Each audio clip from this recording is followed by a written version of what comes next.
away from my family politics. My dad passed away in September of 23. He was the smartest guy I'll ever know. He loved my mom deeply and knew how to keep her conspiracy stuff in check. Now that he's gone, she's spiraled.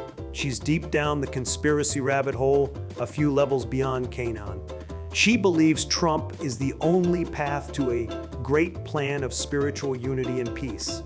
Sounds so damn much like the Jonestown followers. She believes Waltz drank horse semen. She believes in the basement under the pizza place. She believes the adrenochrome crap. Last week she tried telling me Kamala was at every P. Diddy party. But she holds firm that Trump and Epstein had no connection. She believes Trump cannot be bought. She believes she knows the truth, and I am misguided. She gets all this crap from secret conspiracy groups on the Telegram app. She firmly believes women's rights and reproductive health are not in jeopardy. We live in Texas, look around. Wednesday morning, she made a Facebook post that she is happy we are now on the path to the great plan and she can rest easy. I called her this morning and told her I have to focus on protecting my family, and that means she is not welcome. It means I want her to stay away. She feels I am being lied to and says when I am ready to forgive her, she will show me the truth. I don't care about her truth. I care about her truth. I care about her actions. I'm done. The safety of my wife and my kids is now my top priority. Edit. I have to keep reminding myself not to feed the trolls. They really thrive on hatred filth. The Reddit carrier source's message was reported. I'm officially cutting my mum off politics. I didn't want to do this because I loved my mum. She's been constantly bragging, even mocking my grandma who's her mom, about how happy she is Trump won and that now he can get rid of the illegals and get rid of the woke bullshit. My mom was my best friend and tried to be a better person, but over these last 8 years she spiraled down to conspiracy theories, telling me the most assassin shit that I'm surprised I had the patience for, and watched MAGA Nazi YouTubers who reinforce her beliefs. Yesterday she overheard me and my grandma venting about the situation, about our fears and what could we do to support each other. I called my grandma today only to find out it's my mom instead of her. She started telling me that my fears are imaginary, that I should have stayed beside her to rally MAGA rallies, saying me being indoctrinated by the alt-right was fake, that I was getting attention, and that it was a gift to stay on Trump's good side. When she told me everything's going to be fine, people are just bitching, he won, I just snapped and started crying. How could you support a racist, rapist, pedophile who wants to take away your rights as a woman to have control of your body autonomy? I'm not gonna drag myself in the mud with her despite she made fun of my trauma, or that me and my grandma were crying worried about what will happen to all of us in this shitty country.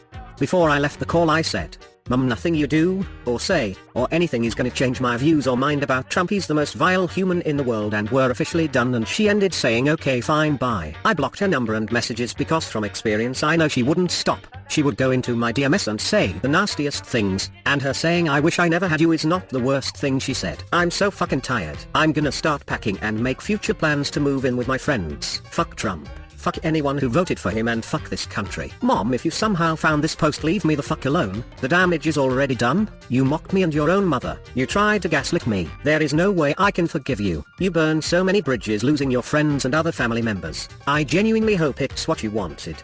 Edit. Well, now look, MAGA chuds, I get you don't believe people's stories and you wanna mock trauma survivors and make fun of women's sus, but you didn't need to out yourselves. You already shown you're the saddest and most miserable people in existence. Edit. I see a lot of you and I thank you for your love and support. I feel for you and the pain you all feel. You all don't deserve to lose those you loved and cared for. You don't deserve the hate or misery forced in you by small-minded people. You are enough. You are loved. You deserve happiness and kindness. I hope your lives will get better. Ethim. You shouldn't let politics get in the way of your relationships. Bullshit. Politics from John Pivolitz. You've been hearing that for the past few months and seeing the sentiment pop up on social media in the wake of the election. The idea that family members and friends are too important to lose over a political position or a ballot choice. I just wanted to offer a slightly dissenting opinion.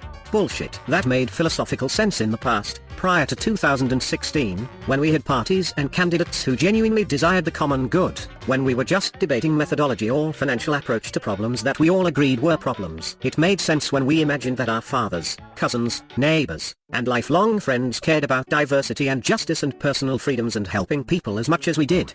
We are way past that, dear friends. Throughout this campaign, Donald Trump and his surrogates offered an openly nihilistic, misogynistic, hate-poisoned vision of an intentionally divided nation without empathy for the poor or the sick, a naked declaration of white supremacy and intolerant nationalism, a movement completely devoid of policy and erected solely on those it would exclude and punish and banish.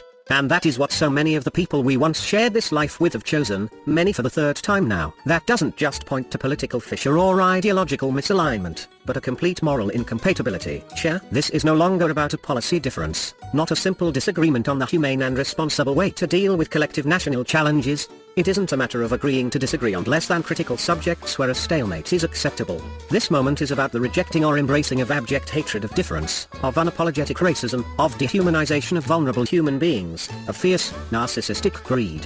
And this is worth cutting people off, of severing ties, of social media blocking, because the lives of hundreds of millions of flesh and blood human beings hang in the balance because of these decisions. Their freedom to make healthcare decisions for themselves, their access to fundamental liberties promised in the Constitution, their agency to govern their own destinies, their basic sense of safety from harassment and harm and violence. If there was ever something that justified a deleted contact number or an empty chair at the Thanksgiving table or an exodus from a church or the termination of a friendship, it is this. At some point, we as adult human beings, knowing that our time here is finite, each need to choose whether we will lean into our deepest convictions or into relationships with people whose presence increasingly causes us to compromise those convictions. We need to decide whether we will keep a tenuous peace with those we share blood and tradition with, but little else, or whether we will step out into the raking light of full authenticity and fight for the things that break our hearts and boil our blood, for the human beings we know are and will be under great duress because of the choices our loved ones and friends have made. The tangible, life-shortening, pain-inflicting, fear-delivering impact of this election on people of color, on LGBTQ human beings, on the sick and the poor and the elderly, on our immigrant communities, let alone the rest of the world, is beyond what we can comprehend right now.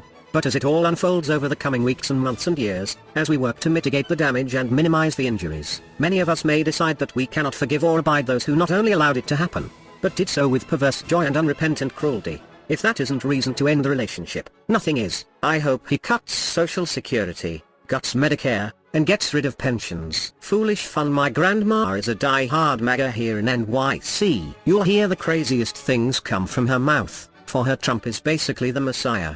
The chosen one, as she calls him. She's literally alive thanks to Medicare, and thinks it's a good idea to cut Medicare because of illegals taking advantage of it. She thinks it won't affect her. She thinks her pension will go up.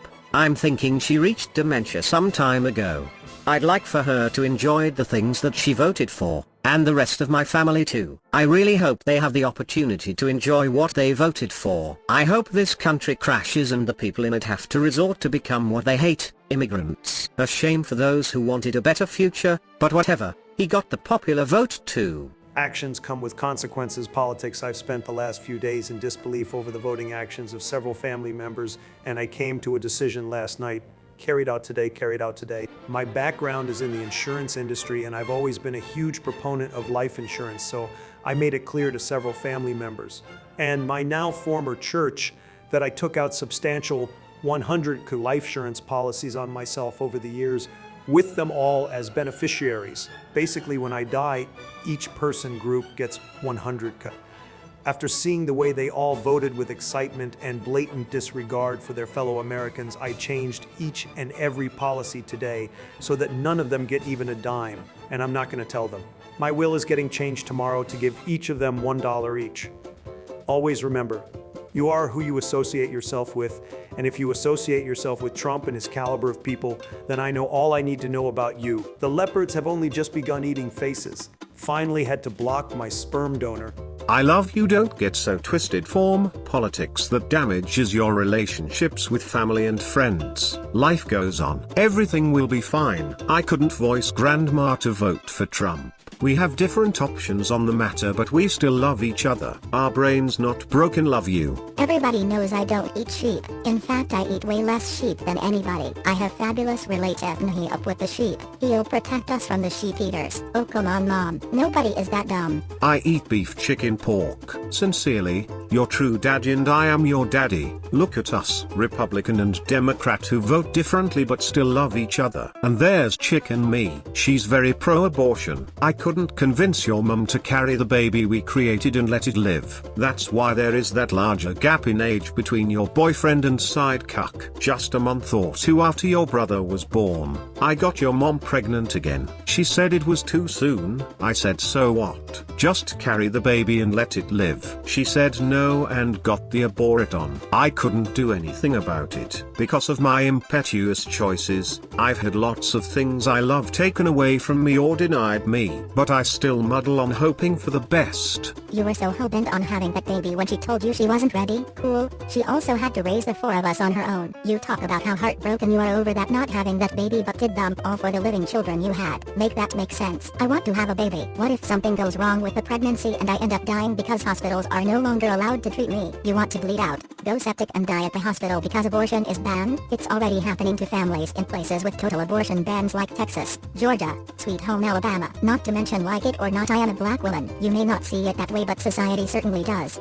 You also fell in love and married a black woman. Since Trump came around, I can't count the number of times I've been followed, called a bad word, and altered onto because I am a woman of color. But you decided to vote for a person who is enthusiastically supported by the FWEFN KKK. You can talk all you want about we still love each other and we need to come together. It is BS. You say those things and then vote for someone who wants to take my rights away. So good luck. Have fun paying more for everyday items. Have fun having your social security slashed. Have fun dealing with the musculity of the young women in your life dying. Tell I have no love or compassion for you on my end. I forgave you for the past, but I am not required to have you part of my future. You do not owe them anything. Politics, don't let them see their grandkids. Don't let them see their nieces and nephews. You are not obligated and you do not owe anything to the people who voted to dismantle the systems that you and many others rely on. You don't owe anything to the people who voted to take your rights, your wife's rights, and or your children's rights away. Told my family if marriage equality is rescinded, I'm cutting them off. Politics, that's it. Just that. I told them before, if they vote for him and he does one single that takes away rights or freedoms from me and mine, then I'm done. Gonzo, leaving the country and them behind. If that's how you feel, that is exactly how I feel. I've been pissed all day at just the gumption of these fucking morons to vote a rapist into office. Fuck them, Jesus Christ, it's just still so insane to me. People say we should respect each other and to not care about who one another votes for, but I really couldn't give less of a shit about all of that. If you're voting to restrict my rights and the rights of other Americans and willfully contributing the needless deaths of countless women, then I absolutely will not respect you. In fact, I wish you the worst and want nothing to do with you. Anyway, sorry, this was just a rant. I've been angry for several days straight now. My blood pressure, it's through the roof. Edit.